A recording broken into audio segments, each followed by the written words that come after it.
Good afternoon students, welcome to the class. आज का हमारा टॉपिक है व्हाट इज टेम्परेचर। टेम्परेचर क्या चीज है, आज इसको समझेंगे। तो आगे बढ़ते हैं। It is the measure of the hotness और कोल्डनेस ऑफ द ऑब्जेक्ट। कोई भी ऑब्जेक्ट या बॉडी कितनी गर्म है या कितनी ठंडी है, टेम्परेचर उसको नाप के बताता है। अब इसकी कुछ प्रॉपर्टीज है टेम्परेचर की, उसको भी समझते हैं। It gives the direction of the flow of heat energy. Temperature हमें डायरेक्शन बता देता है कि हीट एनर्जी किस डायरेक्शन में फ्लो करेगी। फॉर एग्जाम्पल, एक जगह हमारे पास एक हॉट बॉडी है और दूसरी जगह कोल्ड बॉडी है जिसका टेम्परेचर कम है, तो हम ये देख के बता सकते हैं कि हीट एनर्जी हॉट से कोल्ड की तरफ फ्लो करेगी। तो एक जगह अगर टेम्परेचर ज्यादा है एक ऑब्जेक्ट का और दूसरी जगह दूसरी ऑब्जेक्ट का टेम्परेचर कम है, तो heat energy will flow from hot object to the cold object. तो टेम्परेचर डिफरेंस हमें हीट एनर्जी के फ्लो की डायरेक्शन को बता देता है। आगे बढ़ते हैं। Temperature is not equivalent of energy. जो टेम्परेचर है वो एनर्जी के इक्विवेलेंट नहीं है। हम में से कई लोग इसमें कंफ्यूज हो जाते हैं। देखिए, इसको एक एग्जांपल से समझते हैं। एक तरफ मैंने मैच स्टिक जला ली और दूसरी तरफ एग्जांपल लेते हैं, एक लड़का जिम में एक्सरसाइज कर रहा है। जैसे ही हमने मैच स्टिक जलाई तो उसका टेम्परेचर बहुत ज्यादा हो जाता है। इसका मतलब ये नहीं है कि इसका टेम्परेचर बहुत ज्यादा है तो इसके पास, मैच स्टिक के पास, इस लड़के से ज्यादा एनर्जी होगी। ये जो लड़का है, मान लेते हैं इसके body temperature is 37 degree Celsius और इसमें जब बर्न हो रहा है टेम्परेचर बहुत ज्यादा है, लेकिन हम ये नहीं कह सकते इस लड़के की एनर्जी कम होगी मैच स्टिक के मुकाबले, बल्कि लड़के के पास ज्यादा एनर्जी है इस मैच स्टिक के मुकाबले। तो टेम्परेचर ज्यादा एब्सोल्यूट एनर्जी के बारे में नहीं बोल सकता, टोटल एनर्जी के बारे में नहीं बोल सकता। हम पाएंगे कि इस केस में इस लड़के की टोटल एनर्जी ज्यादा है मैच स्टिक की बर्निंग एनर्जी के मुकाबले। हाँ, ये चीज हम जरूर बोल सकते हैं, जब हमने मैच स्टिक को बर्न किया, जब मैच स्टिक जली, तो rate of flow of energy would be higher. जो जिस रेट से एनर्जी फ्लो कर रही है, रेट का व्हाट आई मीन टू से, पर यूनिट टाइम, एक यूनिट टाइम में कितनी एनर्जी फ्लो कर रही है, वो ज्यादा होगी मैच स्टिक के केस में। इसमें ज्यादा एनर्जी फ्लो कर रही है पर unit time as that of in case of boy जो एक्सरसाइज कर रहा है जिम में। तो रेट को बताता है ज्यादा टेम्परेचर, मतलब ज्यादा रेट से एनर्जी फ्लो हो रही है, लेकिन टोटल एनर्जी के बारे में ये नहीं बताता, जो कि हमारी इस एग्जांपल से क्लियर हो गई। इस केस में टोटल एनर्जी अगर देखी जाए तो इस लड़के के पास ज्यादा है। आई थिंक ये चीज आपको क्लियर हुई होगी। आगे बढ़ते हैं। It is an intensive property. जो टेम्परेचर है वो इंटेंसिव प्रॉपर्टी है। इंटेंसिव प्रॉपर्टी का मतलब है कि ये does not depend on the mass और the size of the object. देखिए, इसको कुछ इस तरीके से समझते हैं। अगर एक बिग आयरन ब्लॉक है, बड़ा आयरन ब्लॉक मैंने ले लिया, उसका टेम्परेचर मान लेते हैं 1000 डिग्री सेल्सियस है। अब इसी आयरन ब्लॉक को मैं दो बराबर हिस्सों में तोड़ देता हूँ, काट देता हूँ, दो बराबर हिस्से इसमें से निकाल लेता हूँ। तो इसका मतलब ये नहीं होगा कि उन हिस्सों का जो टेम्परेचर है वो 500 डिग्री सेल्सियस ईच हो जाएगा, वो 1000 डिग्री सेल्सियस ही रहेगा। देखिए, पहले जो साइज था उसका हमने आधा कर दिया, लेकिन टेम्परेचर दोनों ऑब्जेक्ट का वही रहा। तो इंटेंसिव प्रॉपर्टी का यही मतलब होता है कि साइज पे डिपेंड नहीं करती वो चीज।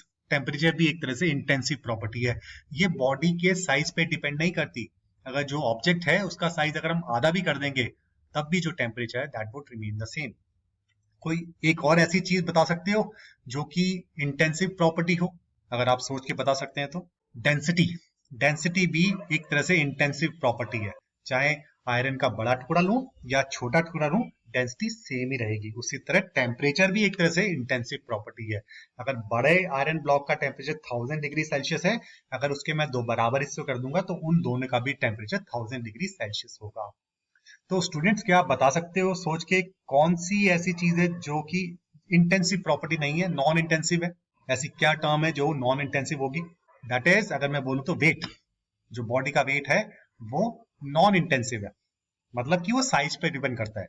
जैसे अगर यही आयरन ब्लॉक है, अगर मान लिया ये 100 न्यूटन का है, अगर इसके दो बराबर हिस्से कर देंगे तो उन दोनों बराबर हिस्सों का क्या हो जाएगा? 50 न्यूटन ईच हो जाएगा। ऐसा नहीं है कि उन दोनों का 100 न्यूटन ही रहेगा।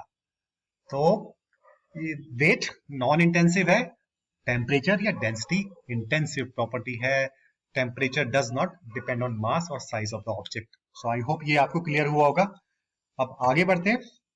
टेम्परेचर को नापने के लिए अलग अलग वेरियस स्केल यूज किए जाते हैं, जिनमें जो मेन है important ones are Fahrenheit, Celsius, Kelvin. Degree Fahrenheit, degree Celsius और केल्विन, और इनके बीच में रिलेशनशिप भी है। 0 केल्विन जो कि बराबर होता है -273.15 डिग्री सेल्सियस, जिसको हम एब्सोल्यूट जीरो भी बोलते हैं। जबकि डिग्री सेल्सियस और फ़ारेनहाइट के बीच में रिलेशन कुछ इस तरीके से है, डिग्री सेल्सियस मल्टीप्लाइड 9/5 ब्रैकेट में ले लेंगे plus 32 is equal to degree Fahrenheit. या इसको मैं रिड्यूस करके कुछ इस तरीके से भी लिख सकता हूं, 9/5 को 1.8 हो गया 1.8 times degree Celsius plus 32 is equal to degree Fahrenheit. अब कुछ न्यूमेरिकल्स, कुछ एग्जांपल समझते हैं जिससे अंडरस्टैंडिंग हमारी और क्लियर हो जाएगी। Example 1, convert 40 degree Celsius to degree Fahrenheit. अगर मेरे पास 40 डिग्री सेल्सियस में टेम्परेचर है, उसको मैं डिग्री फ़ारेनहाइट में किस तरीके से कन्वर्ट करूंगा। तो उसके लिए सबसे पहले हम एक रिलेशनशिप लिख लेंगे, जो अभी हमने सीखा है। ये रिलेशनशिप मैंने लिख लिया। इसी रिलेशनशिप में हम डिग्री सेल्सियस वैल्यू दी हुई है, यहाँ पे 40 पुट कर देंगे और फिर सॉल्व करेंगे। ये देखिए हमने 40 पुट कर दिया, 1.8 times 40 plus 32 is equal to degree Fahrenheit. 40 into 1.8 हो गया 72, 72 plus 32 it comes out to be 104। तो 40 डिग्री सेल्सियस का मतलब डिग्री फ़ारेनहाइट में 104 होता है।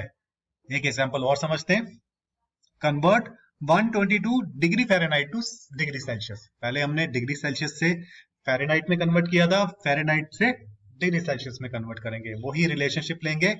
अब मैं डिग्री फ़ारेनहाइट की जगह 122 पुट कर देता हूं। ये देखिए मैंने 122 पुट कर दिया। लेफ्ट हैंड साइड 32 है प्लस में, राइट हैंड साइड जाके -32 हो जाएगा। तो 122 - 32 हमारा हो गया 90। इधर है 1.8 टाइम्स डिग्री सेल्सियस, तो यहाँ पे मल्टीप्लाई में है 1.8, राइट हैंड साइड जाके डिवीजन में आ जाएगा। 90 डिवाइडेड बाय 1.8 50। तो डिग्री सेल्सियस में टेम्परेचर आ गया 50, यानी कि अगर 122 डिग्री फ़ारेनहाइट जो बराबर होगा 50 डिग्री सेल्सियस के, सेम रीडिंग इसको बोलेंगे। एक एग्जांपल और समझते हैं, बहुत इंपॉर्टेंट एग्जांपल है। At what temperature both degree Fahrenheit and degree Celsius are equal. ऐसी कौन सी वैल्यू होगी जिसमें डिग्री फ़ारेनहाइट या डिग्री सेल्सियस दोनों बराबर होंगे। तो उसके लिए हम क्या करेंगे, डिग्री फ़ारेनहाइट को डिग्री सेल्सियस के बराबर मैंने पुट कर दिया। यही फॉर्मूला यूज करेंगे जो हम डिराइव कर चुके हैं, जो हमने सीखा है। तो डिग्री फ़ारेनहाइट की जगह मैं डिग्री सेल्सियस पुट कर दूंगा, तो मेरी इक्वेशन कुछ इस तरीके से बन जाएगी, 1.8 times degree Celsius plus 32 is equal to degree Fahrenheit की जगह मैंने डिग्री सेल्सियस पुट कर दिया। अब डिग्री सेल्सियस को एक जगह ले जाएंगे और सॉल्व करेंगे। 32 को मैं राइट हैंड साइड ले गया, -32 हो गया, और डिग्री सेल्सियस को मैं लेफ्ट हैंड साइड ले जाऊंगा। तो यहाँ पे इक्वेशन कुछ ऐसी बन जाएगी, 1.8 times degree Celsius minus degree Celsius is equal to -32।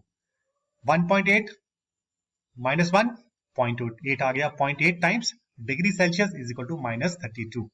Degree Celsius आ गया -32 डिवाइडेड बाय 0.8, जो कि मेरा आ गया -40। तो मैं -40 डिग्री सेल्सियस भी बोल सकता हूँ या -40 डिग्री फ़ारेनहाइट भी बोल सकता हूँ, कुछ भी बोलूंगा वैल्यू सेम ही आएगी, एक ही मतलब होगा। तो आई होप ये एग्जाम्पल आपको क्लियर हुआ होगा, समझ आया होगा कि टेम्परेचर क्या चीज है, क्या प्रॉपर्टी है। अब एक छोटी सी क्विज अटेम्प्ट कीजिए। First one for you, convert 32 degree Fahrenheit two degree Celsius. 32 degree Fahrenheit को अगर आप डिग्री सेल्सियस में कन्वर्ट करेंगे तो आपका आंसर आएगा -32 डिग्री सेल्सियस, 0 डिग्री सेल्सियस या 40 डिग्री सेल्सियस, ये आपको बताना है। दूसरा क्वेश्चन आपके लिए है, the temperature of an iron block is 200 degree Celsius. मेरे पास एक आयरन ब्लॉक है जिसका टेम्परेचर 200 डिग्री सेल्सियस है। अगर इसको मैं दो बराबर हिस्सों में काटता हूं, if I cut into halves, दो बराबर हिस्सों में मैंने काट दिया, then each half would have a temperature of 100 degree Celsius. एक आयरन ब्लॉक है जिसका टेम्परेचर 200 डिग्री सेल्सियस है, मैंने इसको दो बराबर हिस्सों में काट दिया। अब उन दोनों हिस्सों का जो टेम्परेचर होगा 100 डिग्री होगा, एक का 100 डिग्री, दूसरे का भी 100 डिग्री। तो क्या मेरी ये स्टेटमेंट ट्रू है, ये आपको बताना है, इज दिस ट्रू और false. And your time starts now. And the answers are, I hope students ये वीडियो आपको इंटरेस्टिंग लगा होगा, टेम्परेचर का कॉन्सेप्ट समझ आया होगा। अगर इंटरेस्टिंग लगा है तो इसको अपने दोस्तों के साथ शेयर करो। मैं आपको दोबारा मिलूंगा किसी और इंटरेस्टिंग वीडियो के साथ। Till then good bye, thank you very much and have a nice day.